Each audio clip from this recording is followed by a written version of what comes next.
Bonsoir à tous et bienvenue. J'ai attendu quelques heures avant de tourner cette vidéo parce que c'est un sujet assez émotif pour moi et je voulais le faire avec un petit peu de recul.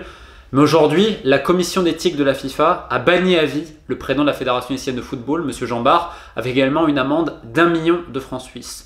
C'est-à-dire que celui qu'on surnomme Dadou ne peut plus exercer dans le monde du football. Il a été reconnu coupable d'abus sexuels, notamment sur mineurs, et forcément pour tous ceux qui suivent mon boulot, c'est un combat qu'on mène depuis des mois et des mois. Et c'est une première très grande victoire, on va être très clair. Il avait été déjà suspendu précédemment 90 jours à 2 reprises, donc 180 jours au total, dans l'attente de cette décision-ci, qui va ensuite entraîner un comité de normalisation à la Fédération haïtienne de football. Et on l'espère un renouveau, puisque la FIFA l'a annoncé, l'enquête ne s'arrête pas là et concerne également d'autres dirigeants du football haïtien qui sont actuellement suspectés d'abus sexuels, parfois sur mineurs. Alors évidemment, c'est une très grande victoire puisque Dadou régnait en main de maître depuis 2 décennies sur le football haïtien, qu'il a véritablement pris en otage. On l'a largement traité sur la chaîne ou dans le journal anglais The Guardian où j'ai publié ces articles avec Alex Seismic et Ed Arons, que je remercie pour la confiance. Comme je le dis, c'est évidemment une grande victoire, mais ce n'est pas LA victoire. C'est-à-dire que hier, dans une pantalonnade judiciaire, on a eu un communiqué disant que la justice haïtienne blanchit de toute charge Dadou. Alors évidemment, on aura compris entre le timing et tout ça ce qu'on essaye de faire. On veut se cacher derrière cette décision pour dire c'est le complot, on m'en veut, etc.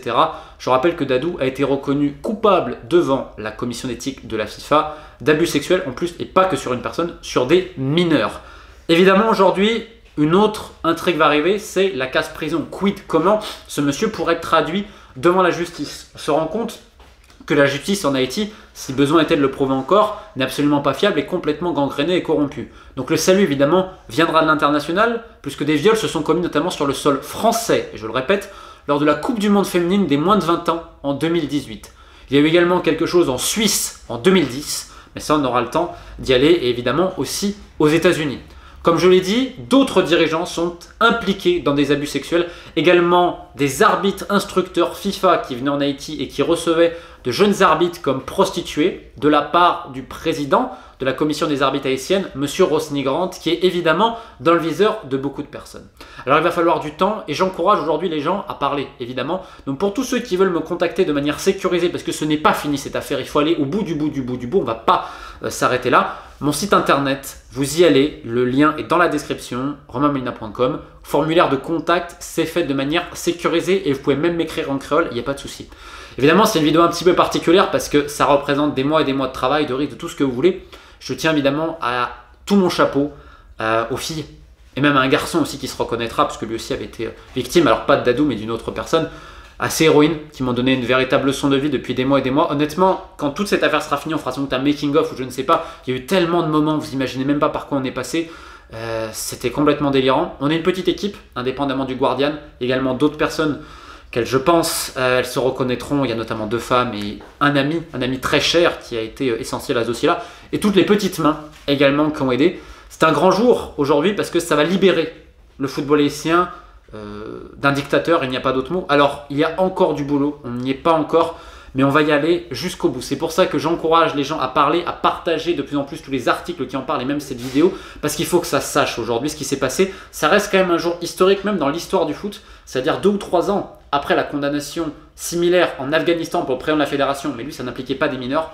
Voilà aujourd'hui le premier président de fédération de football condamné pour abus sexuels sur mineurs et banni donc à vie de toute activité footballistique avec une amende d'1 million de francs suisses. Donc évidemment, c'est une grande journée, mais la lutte n'est pas finie. Il faut continuer et je voulais faire donc cette petite vidéo parce que quand même, il faut aussi savourer ce moment-là. Ça a été dur. On va pas le cacher, ça a été très dur.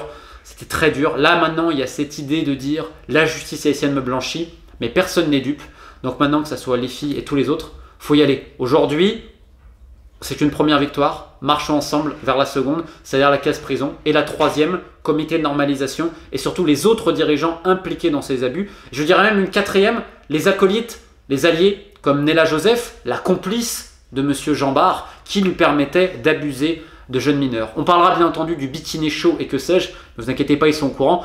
J'ai écrit un long article pour le Guardian qui doit être publié ce soir ou demain, je vous mettrai les liens sur mes réseaux, n'hésitez donc pas à me suivre. Un grand merci à tous pour votre soutien et on se donne rendez-vous très vite dans le New York Times ces prochains jours pour la suite des affres de la Fédération Française de Foot, parce que c'est bien beau de parler des affaires d'Haïti, mais maintenant on va parler aussi de celles qui concernent mon pays, pour lequel j'ai profondément honte quand je vois les gens à la tête de notre football. Merci à tous, à très vite.